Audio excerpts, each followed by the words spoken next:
Jangan kami para relawan dijadikan komoditi politik. Itu Batman ya. 1000 kali pun kami di blacklist di Brawijaya nggak ada masalah. Ketika gagasan dan pikiran tidak bisa lagi menjadi pedoman bagi kami tidak menganggap lagi Anies sebagai pemimpin. Saya nanya, yang didapat apa? Dukung si Pramono. Pak Anies, sadar Pak Anies. Setelah mereka lakukan nama Pak Anies terus ikut di kelompok mereka. Sadar Pak Anies. Anak abah ngamuk ya ketika lihat junjungannya akan mendukung Pramono dan Rano Karno ya. Anak abah ngamuk, nggak terima. Pasalnya dulu ketika PDI mau mencalonkan itu nggak jadi. Lah kok sekarang malah mendukung, itu kata anak abah ya.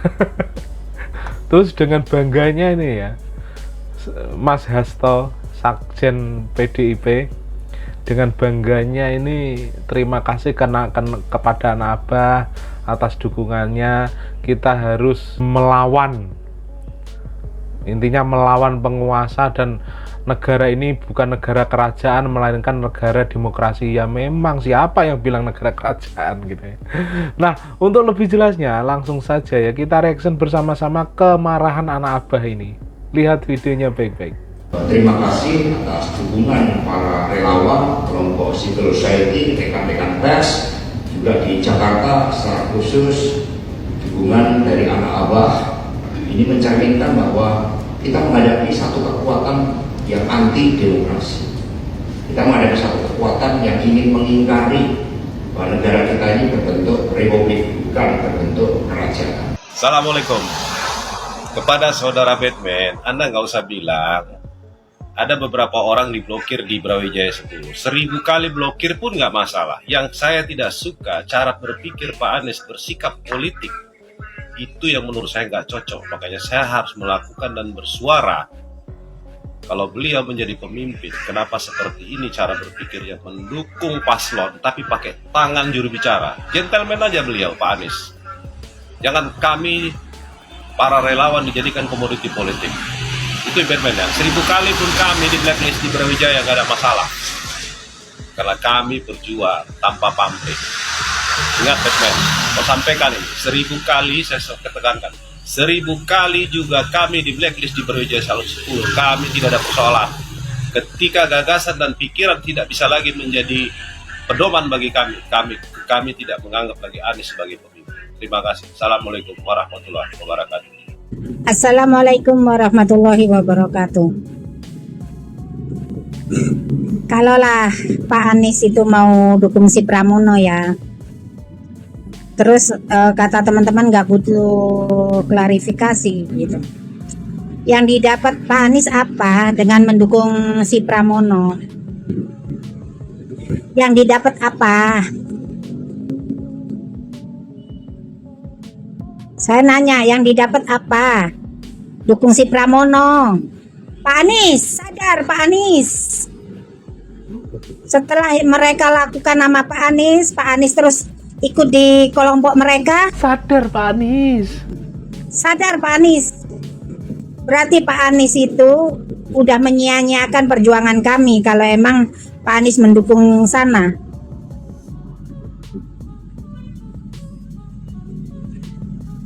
Sadar Pak Anies dapat apa? Kami tetap gercos. Kalau ini soal Anies ini, kartu Anies ini dikira semua ternyata cukup. Pemilihnya Anies itu memang notabene adalah Islam politik gitu loh. Nah, M. Khodari memang itu menurut paten saya ya. akan membuat Anies itu menjadi dalam tanda kutip ya, hantu yang lebih seram dibandingkan dengan PKS. Bahwa masuknya Anies itu ketimbang mengunci kemenangan justru membatalkan kemenangan. Itu. Ada pemilih Anies, kan pemilih Anies besar, pengaruhnya besar.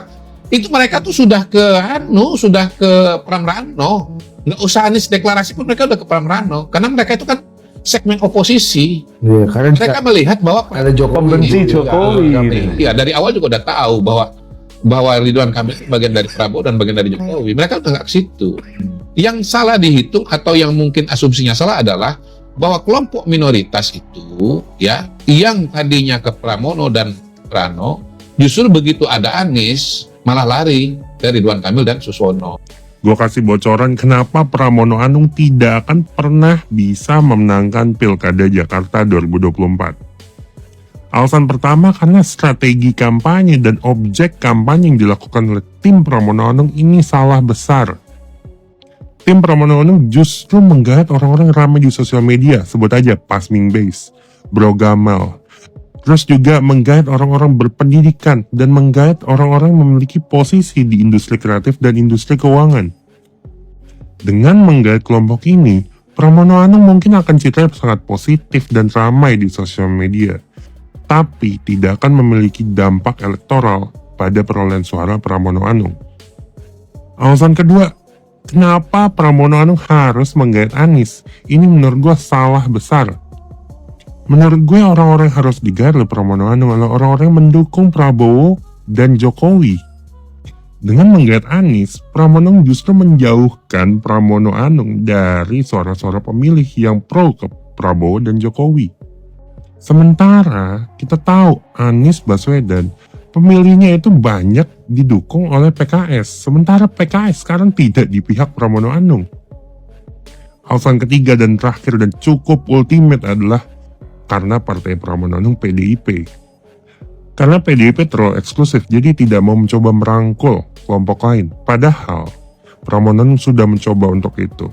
Dan juga PDIP itu tidak solid dalam mendukung Pramono Anung. Jadi sangat disayangkan dengan 3 alasan ini, gue yakin Pramono Anung tidak akan bisa memenangkan Pilkada Jakarta 2024. Anies Baswedan dukung Pramono Rano di Jakarta. Ya. Tapi menurut gue nggak ngaruh sih, ya nggak? Karena apa? Suara Pak Anies itu waktu Pilpres aja cuma 24%. Itu juga udah dipotong sekarang sama PKB, Nasdem, dan PKS. Ya mungkin ya kira-kira nih menurut perhitungan gue nggak nyampe 5% suara Pak Anies itu ya. Loyalis Pak Anies itu di Jakarta. Jadi ya nggak ngaruh sih ya. Yang pasti ya justru ini sebenarnya memperlihatkan sosok Anies yang oportunis banget. Kalian paham kan? Secara kan ya kemarin kan digaung-gaungkan Anies akan diusung PDIP, ya kan? Kemudian anak wabah itu udah riang gembira menyambut itu, ya kan? Abahnya maju, ya kan? Untuk menjadi cagup lagi. Ternyata di PHP sama PDIP, ya kan? Terus sekarang tiba-tiba jadi mendukung aja nih Pramono sama Rano, ya kan, tanpa ada jabatan atau apapun. Ya menurut gue sih ya ini anak wabah nih harus concern gitu ya, bahwa ternyata Pak Anies itu nggak seidealis yang kalian kira. Tetap aja dia politisi yang oportunis, ya kan? Berarti ini memverifikasi sifat dan karakter dari Pak Anies Baswedan. Justru dukungan Pak Anies itu, ya kan, memperlihatkan bahwa dia tidak konsisten di jalan perubahan. Kemarin kan ada deklarasi Partai Perubahan katanya, tapi dari jubirnya Anies bilang, oh Pak Anies tidak terafiliasi dengan Partai Perubahan. Padahal jelas-jelas Partai Perubahan itu ingin mengusung Pak Anies di 2029 jadi presiden, capres gitu kan. Tapi Pak Aniesnya sendiri menolak gitu kan, nggak mengakui gitu kan.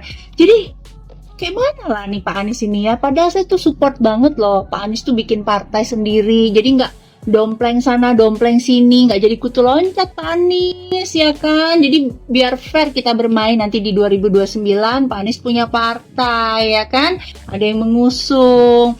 Nah, jadi sekarang sih ya, gue mempertanyakan nih anak-anak wabah nih, sekarang kemana kalian akan berlabuh? Aduh, kasihan deh lo kalau kata anak zaman dulu nih ya. Cucian deh lo. Salam maras.